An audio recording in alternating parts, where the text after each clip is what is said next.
గరుడు అనుకున్నాడు, నా అంత వేగంగా హనుమ ఎక్కడెడతారు, పాపం చాలా వృద్ధుడు ఆయన, ఏదో ఆ తోటలో కూర్చునో పండు తింటున్నారు, అందుకని మీరంత వేగంగా వెళ్ళలేరేమో, నా మూపున కూర్చోండి, మా స్వామి దర్శనానికి తీసుకెడతానన్నారు.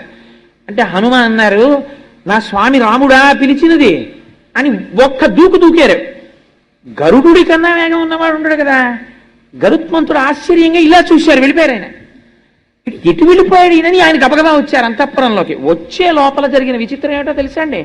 సుదర్శనుడు అడ్డొచ్చాడు. అక్కడ సుదర్శన చక్రం అడ్డొచ్చి, లోపల రాముడు ఉన్నాడు ఏమిటి, కృష్ణుడు ఉన్నాడు, నువ్వెలా పెడతావు, నా అనుగ్రహం లేకుండా, నా అనుమతి లేకుండా వెళ్ళడానికి వీల్లేదన్నాడు.